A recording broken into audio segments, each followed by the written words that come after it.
Here we are again at Aberfeldy on the edge of the Highlands in Perthshire at Dewar's Aberfeldy Distillery.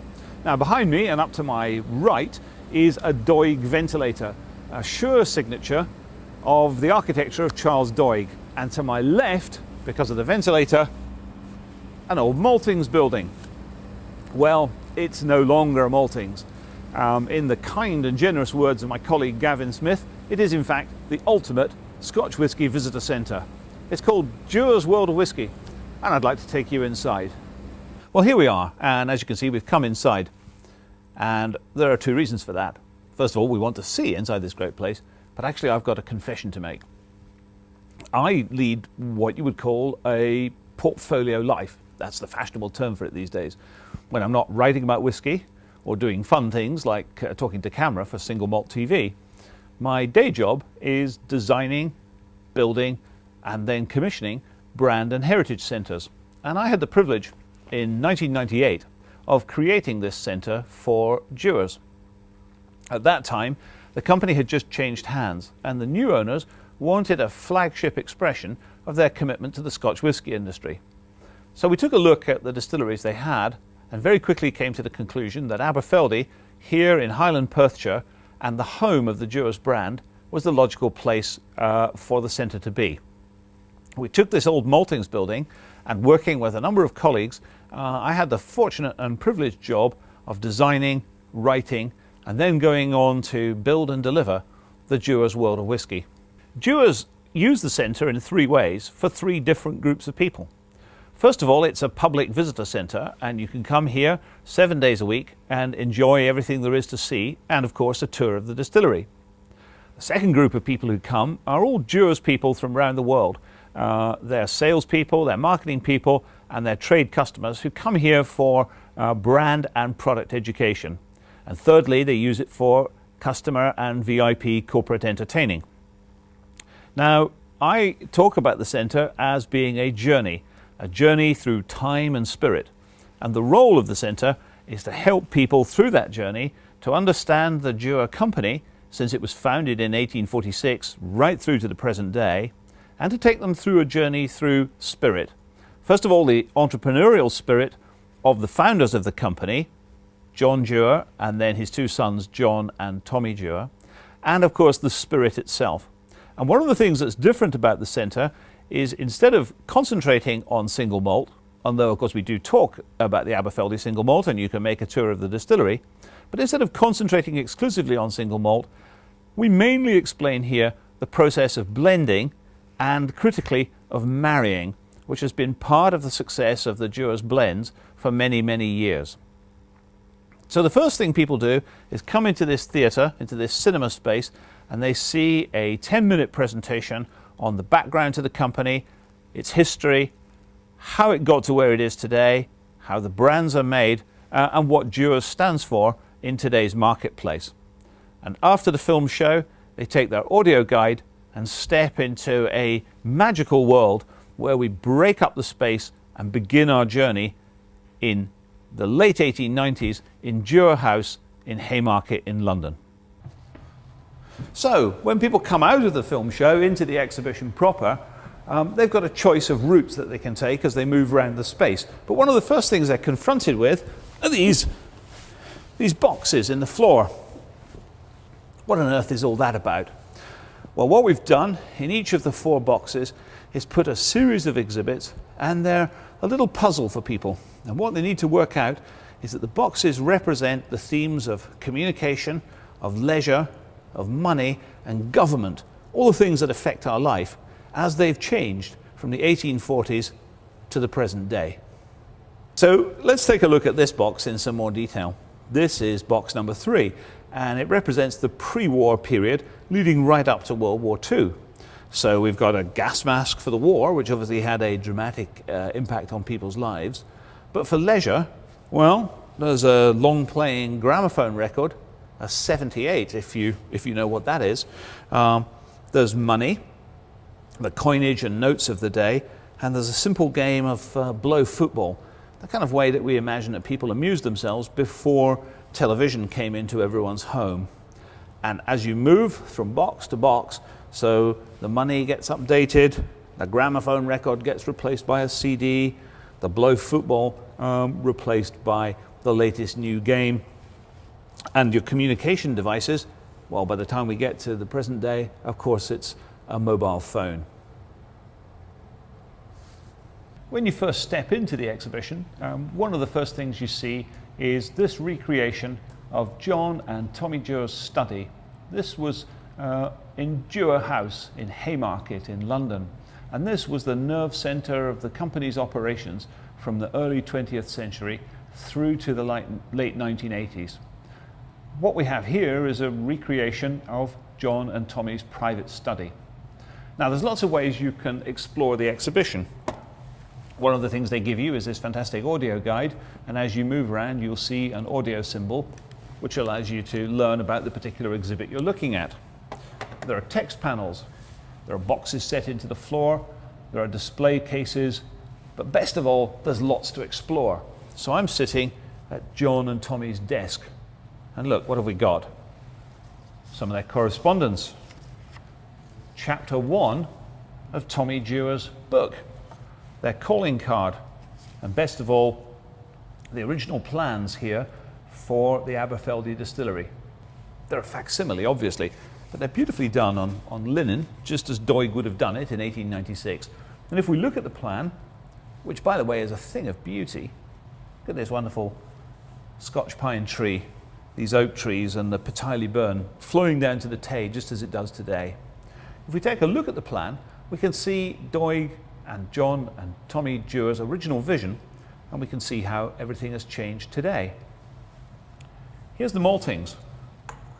W.O.W calls it a grain loft, and that's where we're sitting right now, in the old grain loft. There's the ventilator that we looked at. Here's the malt deposit, the mash house, and the still house that was remodeled in the late 1980s. Here's a peat shed, but of course Aberfeldy single malt is unpeated today. Here's a lovely little detail of the river flowing in, and this west elevation shows the old still house, now lost, the ventilator behind, and the distillery chimney, which is still in place. It's absolutely wonderful to be able to look at this quality of material, get right up close, and the more you drill down into this material, the more there is to learn, the more there is to see. But I'd like to just read you an extract. This is a letter from the 14th of March 1895 from Tommy Dewar to his brother John, and it tells you something about what ambitious and almost aggressive businessmen they were. My dear John A., I have been looking into the Volcanic Aeration Company, and I can see a very big profit. We can buy the whole concern, patents and over £8,000 worth of stock for less than £2,000. The company has been worked by a load of old women, otherwise it should have been a big success. Well, I'm sure that John and Tommy took it on, and it was a big success. And that's typical of Dewar's World of Whisky. There is lots to explore, lots that you can pick up, lots that you can play with. In fact, there's nobody around. So let's see if I can help myself to a drink. Ah, they've stuck it down. There's a lot of fun stuff to see in the library. By the late 1890s, whisky had conquered the globe. It really was a worldwide product, and the successful firms like Dewars were fantastically prosperous. In their library, John and Tommy had a wonderful collection of pictures. These are coaching in scenes by an artist called John Maggs, and they also owned pictures by Landseer and other notable Victorian artists. But one of the great things in the library are these drawers, and we've arranged these. You can open up all of these and look at a fantastic selection of archive material that tells you the whole history of the firm. If you step into these display cases, it really is a little time machine.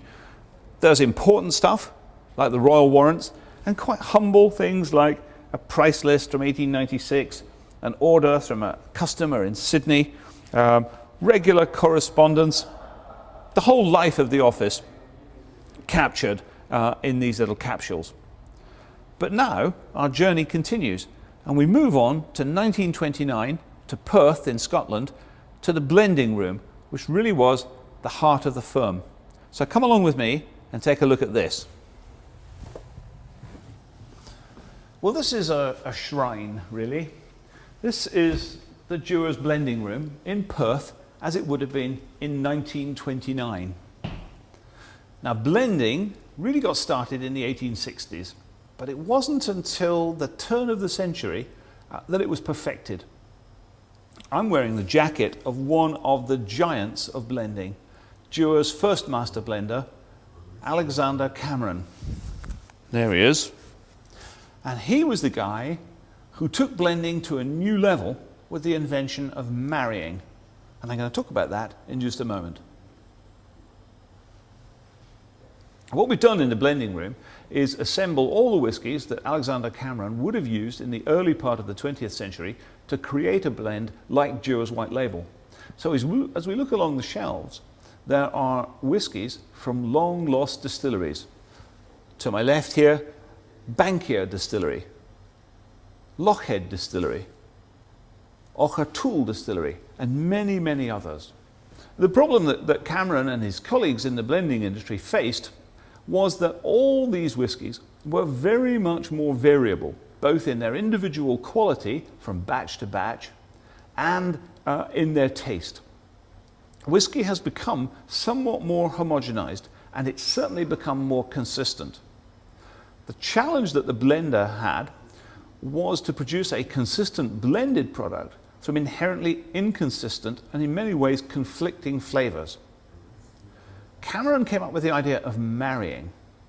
Before he made the blend, he grouped the single malts and the single grains by flavor and by geographical source to even out the inherent inconsistency in the whiskies he was receiving.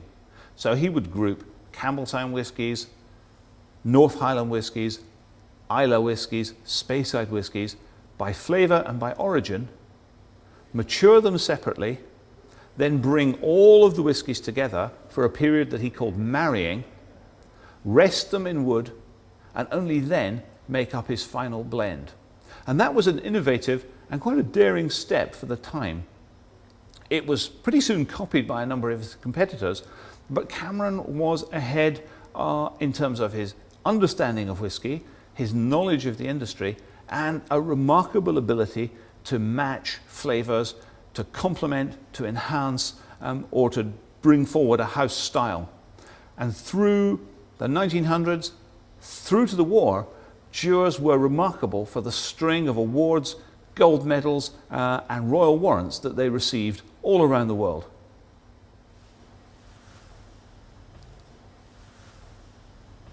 So when we designed the blending room, it was really very easy. This was our inspiration and our source. This is a period picture of the blending room in Perth around about 1929. And all we had to do was copy everything. We copied the moulding on the door. All the moulding and the detail on the door is absolutely right for the period. We copied the shelves. We copied the bottles. We even copied the ceramic crocks and vases that decorated the upper shelf. We took the lighting detail. And now when you step into this room, you could really believe that you've moved back 80 or 100 years and are right at the heart of the firm.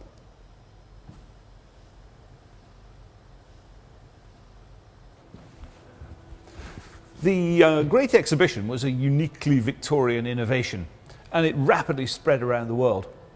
In 1886, there was a wonderful international exhibition in Edinburgh of industry, science and art. Dewars entered their whisky. It won top prize in the whisky section, and an idea was born. The firm, in competition with all the other distillers, because these medals and prizes were keenly sought after, entered competition after competition and picked up award after award. By today, Dewars have won around 150 medals for their whisky, and they're still competing as actively as ever.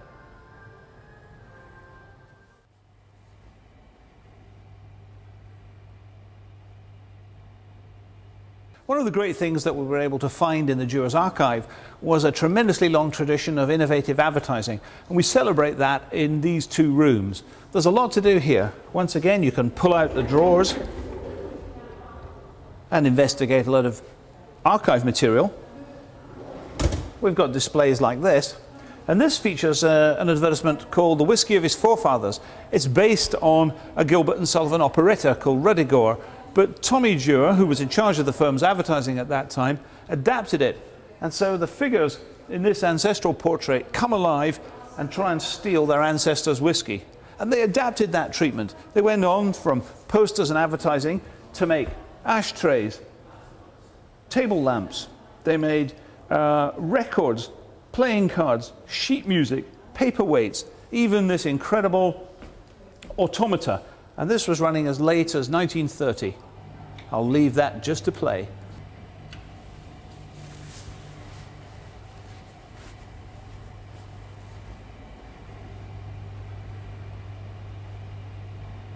Tommy Dewar, Sir Thomas Dewar as he became, and later Lord Dewar, was at one time in his life or another Lord Mayor of London, an MP, and later a member of the House of Lords. He was a notable after-dinner speaker and a witty and erudite man. One of the things we had a lot of fun with was capturing some of his Dewarisms and replaying them for a 21st century audience. Some of the things he said: keep advertising, and advertising will keep you.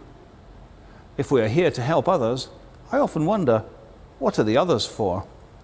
And experience is what you get when you're looking for something else.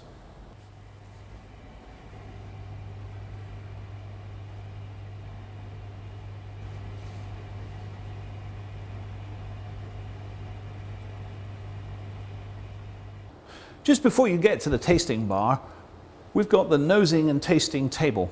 And the idea of the table is to help people through the specialist terms that they're going to encounter in trying Scotch whisky. So it explains some of the terminology like floral, estery, sulphury, fainty, woody, and so forth, with an explanation of what we mean by that term. And then there's a little challenge for the visitor. If you lean over and press this button here, it releases a small jet of aroma, and you're challenged. Can you detect the aroma? The essence in here is typically one of the essences you'll find in a Scotch whisky. So let's give it a go. Well, that's a sulphury, rubbery aroma. It's not something you want to find in whisky, but it's something you need to understand and know about.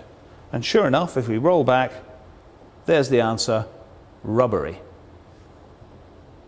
Now, rubbery is something you don't want to find in your whisky. It's an undesirable off note. It's sometimes described as meaty or like cooked vegetables. One of the places it can come from is a poorer quality sherry cask. Not really very nice. But if we move just here, I think there's a more pleasant surprise. Let's try this.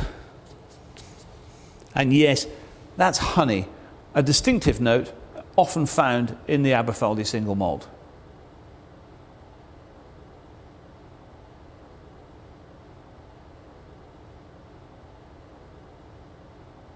Okay, so now we're at the end of our tour, and as you'd expect, there's a coffee shop, there's a brand store with a full range of Dewar's merchandise, but best of all, the tasting bar. But in Dewar's World of Whisky, you're never far from a memento of the history of this building. And behind me on the wall is the sign, number 1 steep, showing where the steep would have sat for the barley when this was still a maltings. Now, Tommy Dewar said once, a philosopher is a man who can look at an empty glass with a smile. I'm afraid I'm not that sanguine. So we're going to have to take our leave of Aberfeldy Distillery and Dewar's World of Whisky with a dram of the 21-year-old single malt. So, to John and Tommy Dewar, and to a great whisky dynasty, Sláinte.